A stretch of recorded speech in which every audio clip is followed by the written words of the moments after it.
샬롬 할렐루야. 히브리어 단어 묵상 쉬운 세 번째, 네 번째 세대. 민수기 23장 10절. 야곱의 티끌을 누가 능히 세며 이스라엘 4분의 1을 누가 능히 셀고. 위 구절의 맥락은 모압 왕 발락이 애언자 발람을 통해 모세의 인도 아래 이집트에서 해방된 이스라엘 백성을 저주하게 하려고 애썼다는 것이다. 하지만 발람은 결국 이스라엘을 축복했다. 발락은 하나님이 사람의 뜻대로 움직이지 않는다는 사실을 깨닫지 못했다. 그는 발람이 애언자라면 하나님과 어떤 관계가 있을 것이고 발람에게 충분한 돈을 주면 하나님을 속여 이스라엘 백성에게 저주를 내릴 수 있을 거라고 생각했다. 나는 이 이야기가 우스꽝스럽게 들린다는 것을 안다. 목사나 신부가 단지 성직자라는 이유로 당신의 기도에 응답하도록 하나님을 설득할 수 있어야 한다고 여기는 것만큼이나 우스꽝스럽다. 그러나 어떤 사람이 당신보다 더 거룩해 보이거나 특별한 직분이 있다고 해서 그 사람이 하나님을 마음대로 부릴 수 있는 것은 아니다. 당신의 인기 있는 텔레비전 설교자처럼 하나님께 영향력이 있다. 발람은 애언자임에도 불구하고 하나님과의 관계가 특별하지 않았다. 그래서 그는 야곱의 티끌과 이스라엘 네 번째 부분의 수를 누가 능히 셀 수 있느냐고 말한 것이다. 네 번째 부분으로 번역된 히브리어는 단순히 노바로서 넷을 뜻하는 단어다. 사실상 모든 영어 번역은 이 용어를 킹제임스 성경과 동일하게 번역한다. 그들은 발람이 이스라엘의 수와 힘을 언급한 것이라고 추측한다. 한 주석가는 심지어 발람이 네 번째 부분을 언급했을 때 이스라엘이 네 사단을 언급한 것이므로 이스라엘의 군사력에 대해 말한 것이라고 한다. 발람이 발락에게 이스라엘 백성의 수가 많아서 저주할 수 없다고 말한 것 같아서 이 해석은 내게 별로 이해가 되지 않는다. 그러나 발람은 이전에 하나님이 저주하지 않으신 것을 내가 어찌 저주하리요? 라고 물었다. 이스라엘 백성의 숫자는 발람이 그들을 저주할 수 있는지 여부와 아무런 관련이 없다.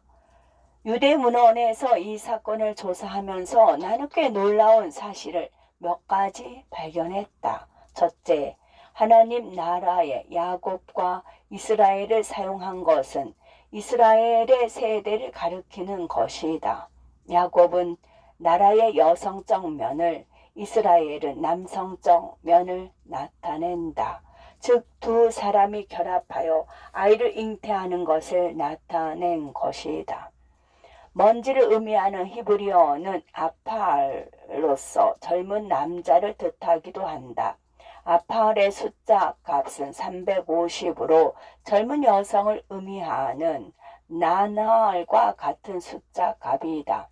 그러므로 현자들은 발람의 언급을 세대를 나타내는 것으로 간주한다. 이는 이 단어에 대한 깊은 이해다. 문자적으로 먼지라는 용어를 하나님에 대한 겸손과 기도에 대한 언급으로 본다. 야곱의 아들들은 하나님 앞에 자신을 낮추고 기도한 사람들이었다. 발람은 장래의 세대, 곧 약속의 땅에 들어갈 믿음이 있는 세대를 바라보았다. 더욱이 이 새로운 세대는 발람이 그랬던 것처럼 모세의 출생부터 이스라엘을 세는 네 번째 세대였다. 여기에 표시된 이스라엘의 네 번째 세대에 주목하자. 한 세대는 40년이다.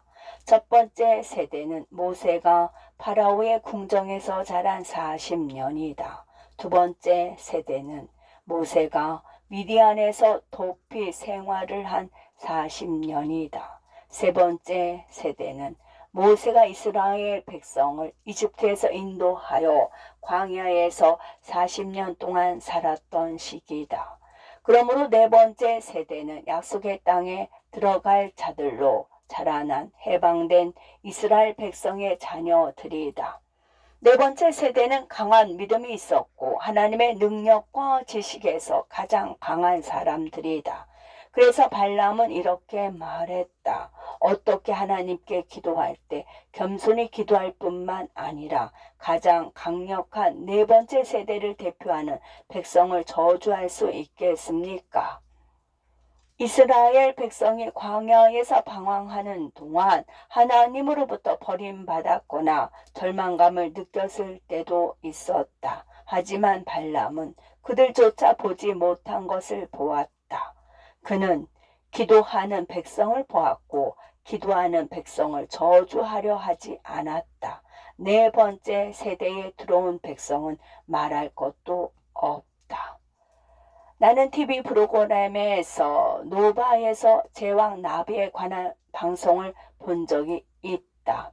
매년 제왕 나비의 네 번째 세대는 3개월의 여정을 떠난다.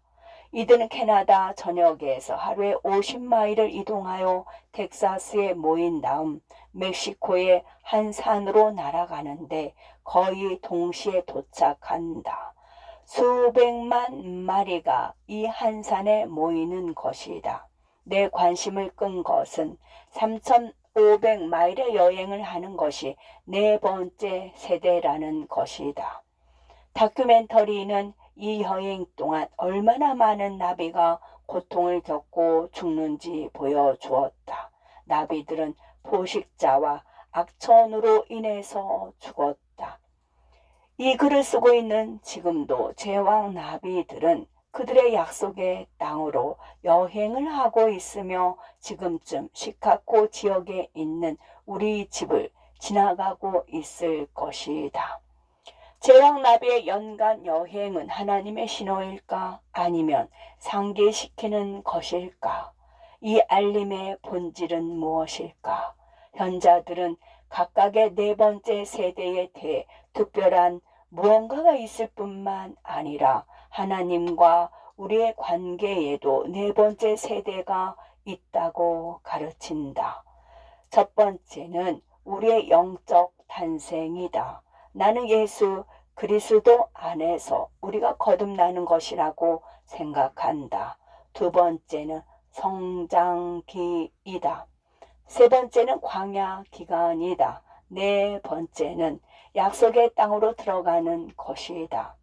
발람 때에 이스라엘 백성처럼 광야에서 방황하는 것 같고 이스라엘이 느꼈던 것처럼 아무것도 얻지 못하고 아무것도 이루지 못했다고 느낀다면 눈을 들어 보아야 한다. 멕시코로 날아가는 제왕 나비는 당신이 네 번째 세대에 가까워지고 있으며 약속의 땅이 눈앞에 있음을 상기시켜 준다. 몇 번의 폭풍과 몇 번의 포식자를 더 마주해야 할지도 모르지만 만약 당신의 여행을 계속한다면 제왕 나비처럼 긴 여행에서 휴식을 취할 수 있는 산 꼭대기에 도착할 것이다. 야곱의 티끌을 누가 능히 세며 이스라엘 4분의 1을 누가 능히 셀고 네 번째 세대. 아멘.